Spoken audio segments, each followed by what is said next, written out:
Hello and welcome back to Ace Attorney! Justice for all.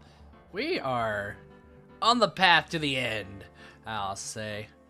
We are getting close to wrapping this whole shebang up, so without further ado, let's get right into it. As we get right in here. Part 4-1 trial. Oh yeah, we did leave off on this ringtone. Boop, boop, beep. Hello, this is Phoenix Wright. You don't look so well, dude. Oh, how do you? What the? You're gonna prove me not guilty today, right? Why are you calling us from your phone when you're right there, you a-hole? Aha! If you please, Mr. Lawyer. Remember, it's not just me. Your precious friend's life is riding on today's verdict, too. Grr. Now listen up. You'd better get on guard a guilty sentence, okay? One that really feels bad. If you get that creepy slime bag not guilty, I'll never forgive you ever. Maya. Phoenix? Phoenix? Oh, hi. Hi, Mia. Maya? How's Maya? I don't know. Don't know? She hasn't tried to channel me since yesterday. Uh-oh. Mia, what am I supposed to do? Well, like I said, for a lawyer, the worst of times are when you have to force your biggest smiles. But you can't give up. There's still some hope left. Stop it, please. There's nothing left. Not here, not anywhere. Oh, hold on, I gotta get this phone real quick. Ah, that accursed on guard again. Beep. Will you leave me alone? Look, don't call me anymore, I mean it. You're really mean, pal. Aw, Gumshoe. Gumshoe. I'm really sorry. Where are you? They let me join the investigation team and we're chasing after the killer, pal.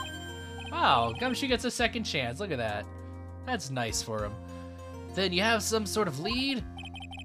Sorry, but right now we've got 0 leads on the guy. But we're not gonna give up. Gumshoe. Until the trial is over, until the verdict is handed down, we're going to do everything we can and find the killer. If we can get Maya out, then you can get on guard the guilty verdict he deserves, pal. The guilty verdict.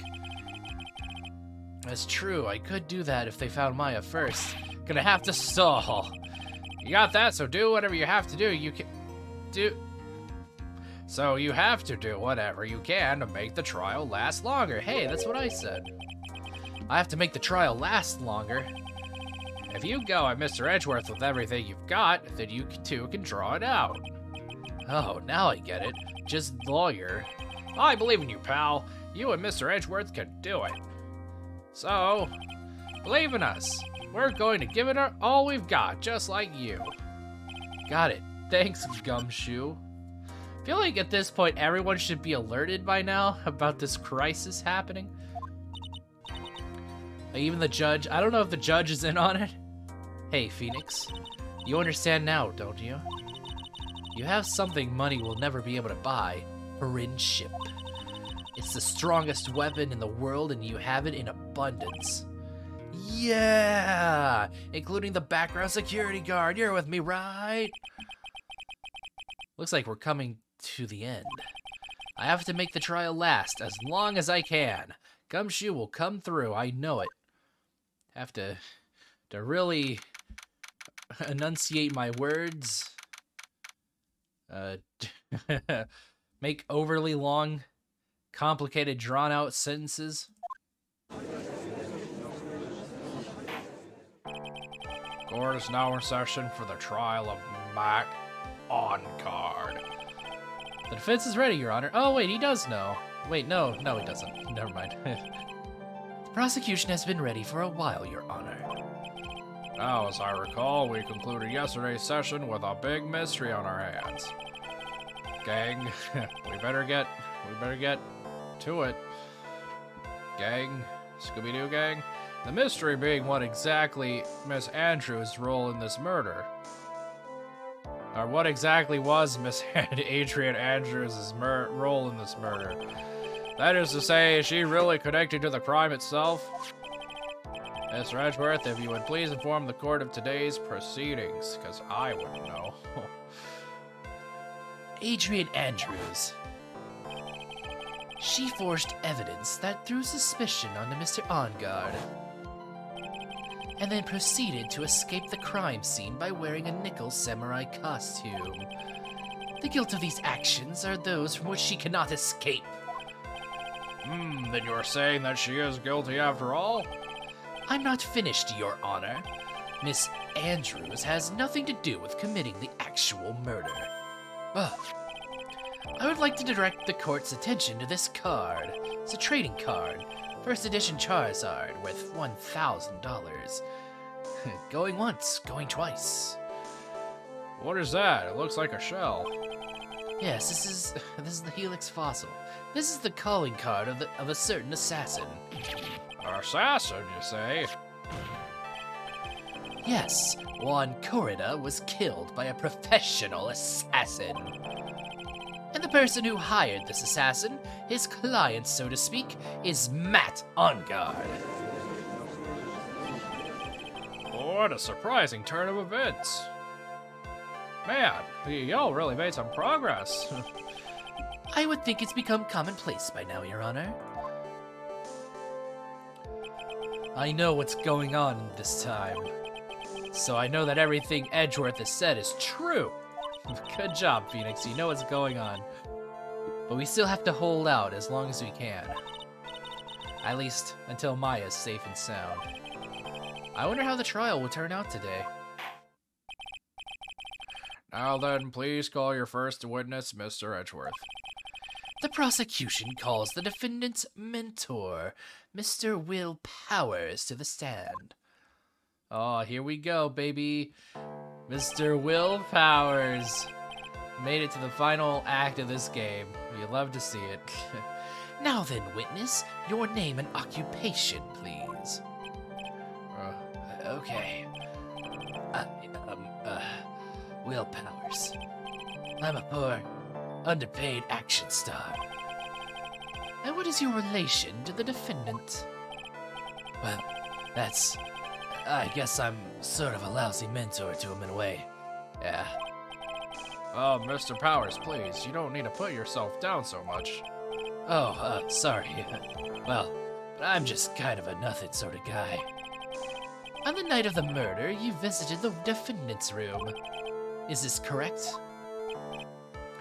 Yes. I didn't know that.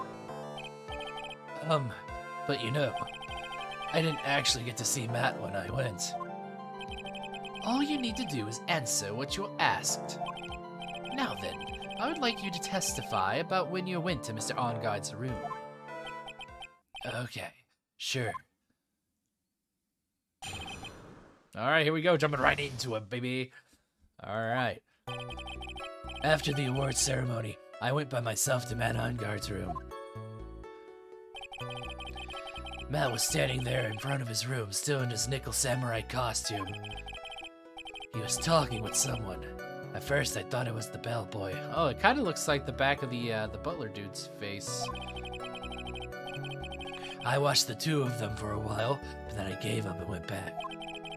I had guests with me that night, and I couldn't make them wait for me. I had a lawyer friend, and his, psychic partner, and then, a little girl. Anyways. Nothing sounds out of place in Mr. Powers' testimony. And talking with the bellboy is no big deal. If one assumes that the person Mr. Ongard was speaking with was an ordinary bellboy... What are you implying? Perhaps Edgeworth thinks that, perhaps Edgeworth is making the same connection we are, that maybe this bellboy is a hired gun. Well, Mr. Wright, let's have your cross-examination, shall we? Looks like we're in another sticky situation. Huh? A trap. Can't you smell it, Phoenix? But for us to find out more, we're just going to have to charge in head first, right? Sure. Alright, cross-examination. After the award ceremony, I went by myself. The defendant's room? Why did you go there? Well, I'm his mentor. I'm like a big brother of sort. And I wanted to say congrats for doing something I never could. Oh, what's wrong? Why did you stop? Mr. Wright. What is it? You're going to try to trick me into a corner, aren't you? Huh? I know I'm just a poor, underpaid action star, but I'm not the killer. Aw, come on, man. No one said you were, Mr. Powers. No, please, don't trick me. Every time you do your lawyer thing, the witness suddenly turns into the bad guy. Every time? Witness? I will personally talk to the defense at a later time. So for now, please kindly cooperate and continue your testimony. So sorry. So you went to the defendant's room and then... Hey, wait a minute. When and how did I suddenly turn into the bad guy here? Womp womp. Man was standing there in front of his room, still in the Nickel Samurai costume. Are you sure that was a man on guard? Yeah, I'm sure. He wasn't wearing the Nickel Samurai mask then. Mask. If that's the case, then he really can't be mistaken. And what was the defendant doing standing in front of his room? He was talking with someone. At first, I thought it was the bellboy. Thought maybe he had another mentor, and I got real jealous. At first, what do you mean by that?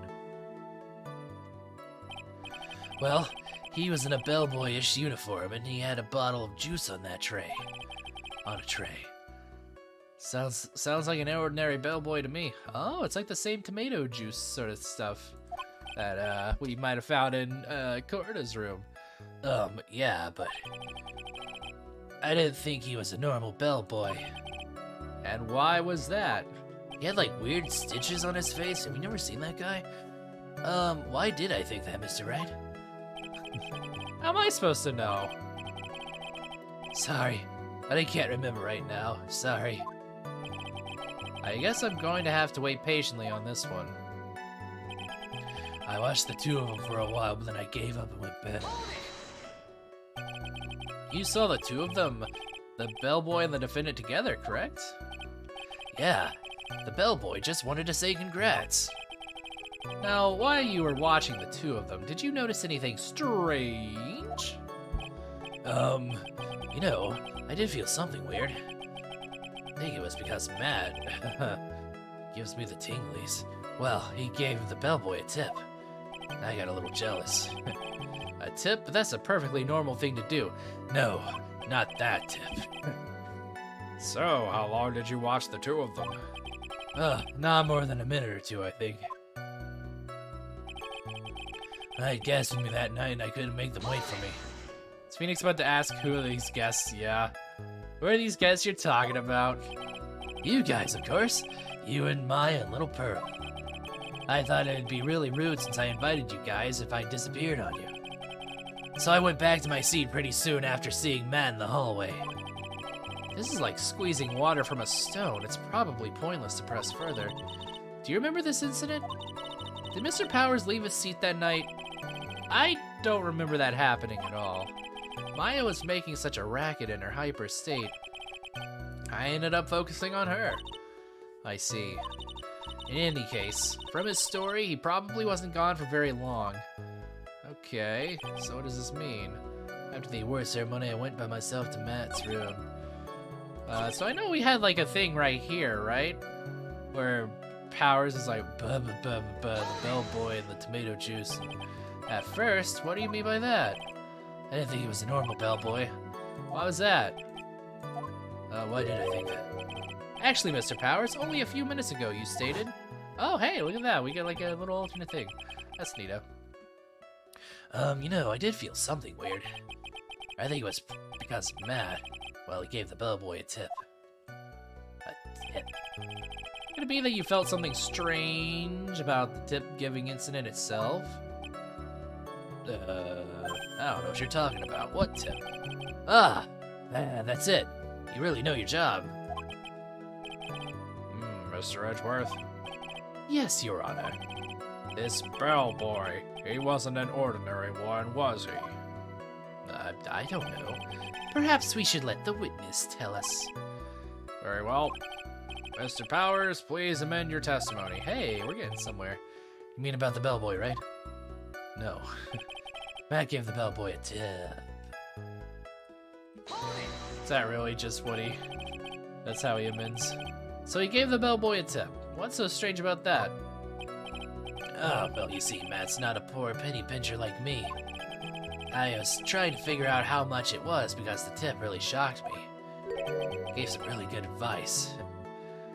How much it was? In fact, he gave up my own advice. What a jerk. But that's when something even more surprising happened. The bellboy was putting the tip he got in his pocket. And that's when I got my first good look at the guy's face. I was really shocked. I'm afraid I don't follow at all. Sounds like Mr. Powers was surprised twice by this event. I wonder which of his shocking moments I should ask about. I feel like I want confirmation in the bellboy's face. What was so shocking about the bellboy's face, Mr. Powers? Well, he wasn't exactly a boy, more like an old gramps. I hope you know that discrimination towards old men is a no-no in my court. No. That's not what I meant at all. I'm older than this dude, by the way. I'm older than Powers. He's 24. There's no way he's 24. He's mid-30s. I feel like my insecurity really bubbled up to the surface there. I'm sorry. In the smack middle of the guy's face, there were a line of stitches. A line of stitches? Yeah, and it went straight from the tippy top of his head to the bottom of his chinny chin chin. Almost like if that thread snapped, all of the stuff in his head would come spilling out. Ah! He was there, at On Guard's house. Yeah, he was that butler? What is it, Mr. Wright? You're kind of freaking out in the corner. Nothing, Your Honor. So that means On Guard was talking with the killer then. If that fact were to be exposed, On Guard would be declared guilty in a blink. Phoenix, you have to play dumb here. Pretend you don't know anything. I like to imagine she's shouting this. You don't know anything! Yes, Chief. You sure you don't have anything you would like to say, Mr. Wright? Huh? What did you just say, Your Honor? You. Never mind. Nothing, Mr. Wright, nothing. We're just going around in circles.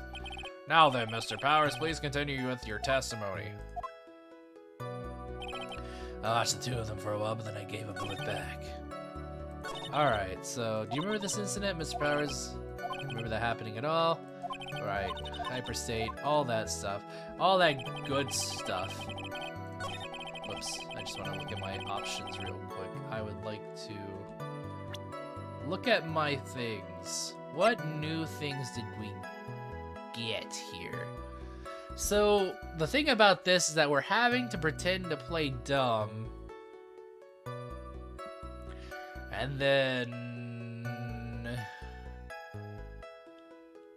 So we don't want to expose the fact that we know On Guard was talking to the killer. But then what are we supposed to dispute about Will Powers' thing? What in his testimony? I'm kind of lost a little bit as to what we need to do here. Matt was standing there in front of his room. Matt gave the bellboy a tip. I watched the two of them for a while, but then I gave up and went back. I had guests with me that night, and I gotta make them wait for me. What are we supposed to do here? What the...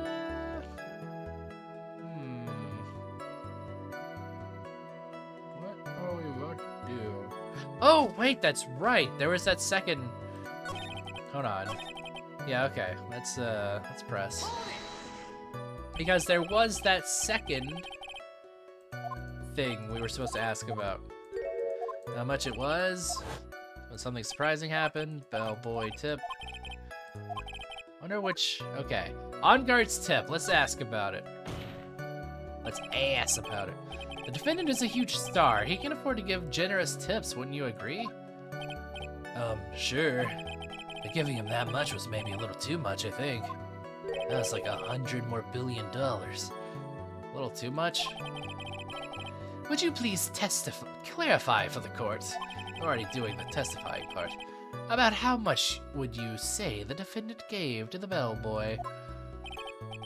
Honestly, I don't know. I can't even begin to process. Why is that? Because he gave the bellboy a really fat roll of cash. Really fat blunt. A roll of cash. Whoa. Kinda not following you either. Oh, well, how interesting. That certainly was a very generous tip, wasn't it? A very fat blunt. That can hardly be called a tip, Your Honor. The judge is beginning to look awfully suspicious at us. Oh my god. I'm having a little bit of...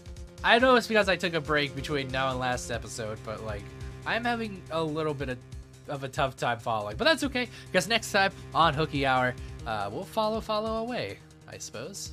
We'll maybe get back into the swing of things a little better. More easier groove. So until then, see ya. Bye.